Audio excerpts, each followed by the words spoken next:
I'm back on the air. I thank all of you for coming back. And this is Sleepy Hour. Now, I'll try to keep you awake. And incidentally, it doesn't make any difference, really, if one sleeps. Just like it doesn't make any difference if one forgets. Because we find that mind, in its infinity, always comes up with whatever is necessary for the moment, whether we remember something consciously or not. But it seems that all my life, and by the way, I will apologize ahead of time for telling you that it will sound as though this is a self-serving 2 hours. It's very difficult to tell my own story over and over, without it sounding as though I'm talking only about Bill. But the I that I have reference to now is awareness, and not this body form. Awareness and its story. The point of view in time and space goes by a name called Mary or John or Bill or whatever. But awareness includes all points of view. Just like a sphere includes points to infinity and lines of thought to infinity and planes or levels of consciousness to infinity. In fact, that's what a sphere is. It's an infinity of planes. And that's what a plane is, an infinity of lines. And what a line is, an infinity of points. And those are just mathematical truisms that you all know. But it will sound self-serving as I tell these stories. But recently I saw a statement in a book, a brilliant book. And where, by the way, do books appear? Within awareness. And so what is the substance of that book? Is it paper, ink? No way. The substance of that book is the awareness that perceives it. And now if I am anxious to know about butterflies, I would go to a bug book. A book about butterbugs. And incidentally, butterbugs were migrating over Woodsong. There's a flyby right over Woodsong, and the monarchs go right over Woodsong. And the evening before Rachel and I left, the monarchs were coming through, and they were circling the pines, and they were playing, and they were looking for a place to hang there for the night, or sit there for the night, or whatever they do. And then on the way down, we were going through the yellow butterflies as they do their migrating. It was beautiful. And where do butterflies appear? Within awareness. Now, what happens if something happens to one of the images within awareness? Nothing. There was never any life in the image. It isn't possible for life to go out of that image. So on our way down, we were watching, we couldn't dodge all the butterflies as we went through Havana and Cairo and Alexandria. And so we were talking about the butterflies bouncing off the windshield, and the question I said, Rach, that's what I call it, Rach? She responded very well to that. Is there any music in the note? And the answer is obvious. No, music is being the note. The note is a note about the business of helping make music, or that song, clear, make it plain, to disclose it. So, the butterbugs that were bouncing off the windshield on the way down were seen in that regard. If one were to take a sheet of music, and you've already memorized the song that's there, and you realize, of course, that harmony is being the notes. And with the notes, in turn, are being, or harmony made clear, are the means by which harmony is known to itself. Then you can see that the printed note on the page, if it should happen to be burned up or lost or anything else, but nothing has happened. The note goes right on being the note, because behind that tangible note, made of paper and ink, resides the intangible quality of music, for which there is no beginning and no end. It doesn't go out of being any more than if we burn a book, as we tried to do in Europe and other places during the war. Can the alphabet be touched any more than if we strike all of the numerals in the world? Will we touch the principle of arithmetic any more than if all the atomic bombs in the world were to be lowered and brought to bear on our heads? Will life be touched at all?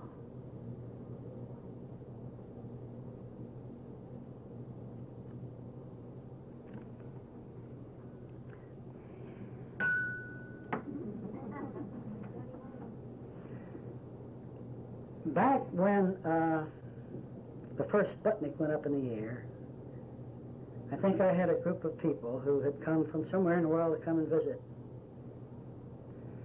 And while I did secretly with all my heart want to know everything that was going on and what was this mysterious thing that was circling the earth that wouldn't ever come down and that gravity couldn't bother and was going to stay up there for 2,000 years, and I really wanted to know about it, I had company, and I did what seemed sensible at the moment, and that was to stay with my company and enjoy them and tell them whatever I could about their uprightness and beauty. Then, I may have these all out of order, but I remember that when the man landed on the moon, and it was all on television, the first American to step on the moon, I think I was in California. And at that time, again, it seemed sensible to be standing up and talking. Then I wanted with all my might and main to hear about the landing on the moon. I wanted to see it. But I did what seemed sensible at the moment. I did what seemed was the thing to do. If I've gone somewhere because I've been invited and there's a gathering, it would not be right, would it, to go into the motel room and close the door and sit down and watch television? No, so I stayed and I talked.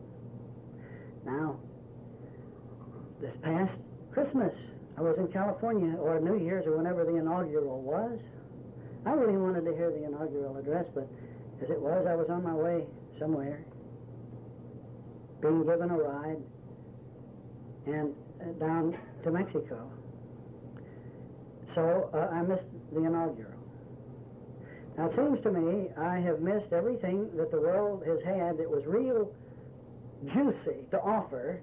Now, what I want to call your attention to is that this afternoon, folks, USC, the University of Southern California, which is #1 in the nation, I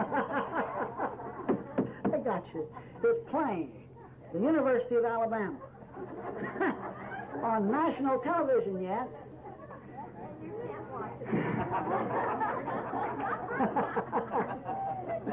Well, what can I say? It's a fact, they're playing. But can you imagine what a joy it is to look out at yourself and see yourself laugh and smile? And by the way, I will now be answering the questions I was asked. I will do it directly. I'll do it, hopefully, without embarrassing anybody, and I'll do it also by means of overtones, and you'll hear the answers. Some of them are just so direct. Like I was asked the question, why can't I ever come and study with you? And I would like to, and here this sounds self-serving, but I'm answering from the heart, and will tell you why. People do come and study with me, and have over the years, from all parts of the world. And they've all been a joy in one way or the other. And it is not that I'm a teacher, nor are they a student.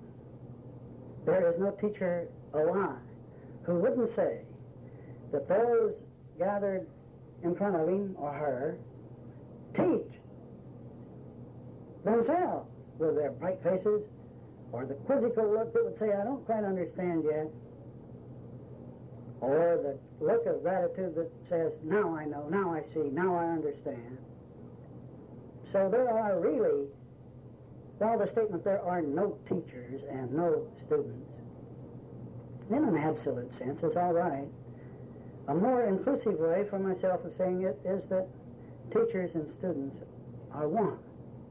are the same. They're the same one. So people have come to be my teacher and my students from everywhere, all over the world. But when they first write and say, Dear Bill, or Dear Mr. Samuel, the Dear Bills come from those who've written several letters, and the Dear Mr. Samuels always come from the first. and that's not my name at all. I don't.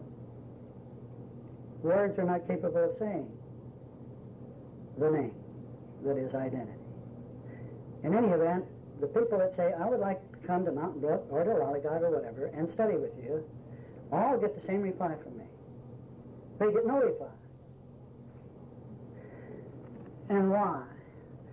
Because that doesn't seem the sensible thing to do, does it? Not if in my livelihood, as far as tangible dollars go, tangible way to survive in a tangible arena depends on my faithful adherence and living of this truth. And yet it doesn't seem right, does it, to not reply to one who says, I want to study. But I found this for myself, that here in my Western way of thinking, that the value of being the student and being the teacher isn't really understood yet and appreciated for what it is. I found that until the truth means more than anything on the face of the earth to one, without exception, then the truth doesn't disclose itself consciously to that one. So and I found that those who are wine testers, who want to compare one philosophy with another, or who are just interested in seeing who wrote something that maybe titillated for a time or intrigued for a time, say, I want to come study. I found that 99 out of every 100 abhor non-communication, an unanswered letter. But what abhors an unanswered letter? Does awareness? No. That which says, this is my awareness, my life, my state of mind. That's what doesn't like to be ignored, but not this awareness. This awareness just goes about its business of being aware all the time. So 99 out of every 100 who say, I'd like to come and study with you, and getting no reply, I don't hear from again directly for a long time. But there's always that one who isn't offended, who has still seen something in the written word perhaps, or in a tape somewhere, or has heard something. And there is a grand persistence, and the second letter comes. And when the second letter comes, I know that there is a great deal more concern there. There was no offense taken by the non-reply, which was to the heart, that is, to the heart of the matter, to the ego. The non-reply smites the ego mightily. I remember having written so many who never replied, and how I remember Archibald McLeish took 1 year once to reply to a letter of mine. I thought, for a whole year. Well, I thought for, 5 days less than an entire year. Gee. Well, but I finally did get a reply. Well, when the second letter comes, I sit down and write a reply, and it's always the same. It says, what do you think is here that isn't there? It says, you don't need to come here. The truth is not only where you are, it's what you are. And I do this religiously. I do it. Now, it doesn't make common sense. I realize it isn't logical from a pragmatic standpoint, from the standpoint of reason and logic. I am not being very fair. But this note comes back, and the metaphysician of us, the scientist of us, that which understands the use of reason and logic says, well, now, this is logical. This makes good sense. It's true. The truth must be everywhere. So the truth is where I am. And being what I am, and I do not need to go anywhere. So of the 1 in 100, I now destroy 99 out of 100 of the remaining. Because this is first, the affront to the ego was weathered, but now comes something that is an appeal to common sense, to the reason and logic of us, to the intellect of us, and they say, yes, this is the truth. So therefore, I don't hear anymore. But now, there is a child in all of us called the heart of us. The heart of us, the child of us. I don't know if there's much difference. The heart of us is the enthusiasm of us. The heart of us is the muse that says, yes, yes. The heart of us is the love of us. The heart of us is that which understands beyond reason and logic. And there will be 1 in 1,000, 2 in 10,000 who will say, apparently, I received your letter. First I had no reply, now I receive your letter, and so forth and so on, but I'm coming anyway. I'll be there.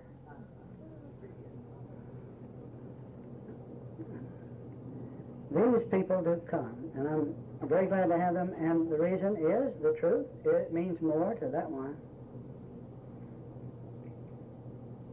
than anything on earth, to use that expression. I've just answered a cluster of questions. Once Joe Goldsmith said to me to not publish too quickly, and when I wrote and asked what he meant by that, he said simply that he had written a book that was immensely successful, The Infinite Way, and that ever since it had been published, all he really did as he traveled about the country was to explain what he had said there and to answer questions about that, when all the while he said, I want to go on, I want to say more, I want to talk about more. And of course, as you know, he tried desperately to say more, and did. Once upon a time, I fell in love with the works of a beautiful lady by the name of Lillian de Waters. How many of you have read Lillian de Waters' work? Oh, how grand, because there is a heart teacher. My Lillian de Waters self is a bright, deep pict of the self I am. That's how we view teachers, how we view books. Some shine bright, some tell it like it is, and then some, it would seem, are self-serving, or some have a motive or an ology or an ism that they're trying to promote. In any event, for many years I thought Lillian de Waters had passed on. And someone who had come to study with me, and I kept using her books for one reason or another to point out things, and in his grand excitement one evening he called Stamford, Connecticut, and lo and behold, she answered the phone, and I was dumbfounded the next day when I heard about it, so immediately I am in touch, of course, and I'm corresponding. But to make a long story short, I called her, I wrote and said, I would like to come and study, and the reply was a flat no.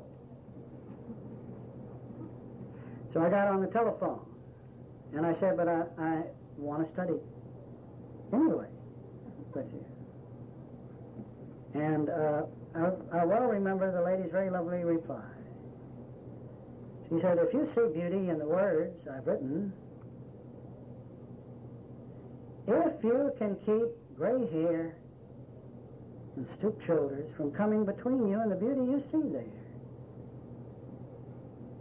then you can come and study with me.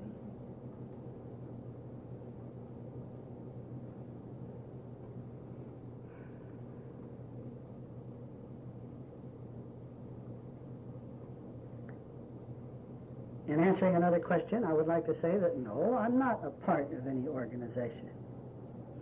As awareness, every organization lives, moves, and has its being within this awareness that I identify as. Organizations are a member of awareness, not the other way around. Awareness includes all organizations within itself. And for that reason, in all these years, some 25, that people have been coming about the world to visit, I've had teachers, students from all philosophies, all flowers within awareness. The very first group that I had as a group, not as individuals, had a priest, a Catholic priest, and a Christian Science practitioner. A young lad who was studying one of the branches of Hinduism, and a Baptist preacher. I believe those were the four.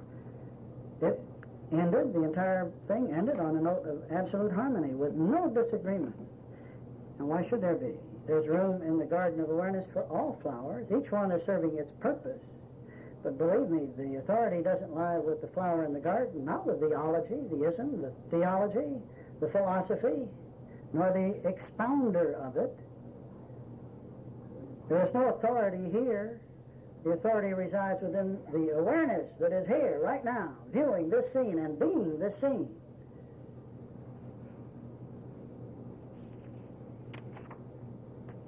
I have another question here. How do you dot the I in Coca-Cola? That was a dirty trick.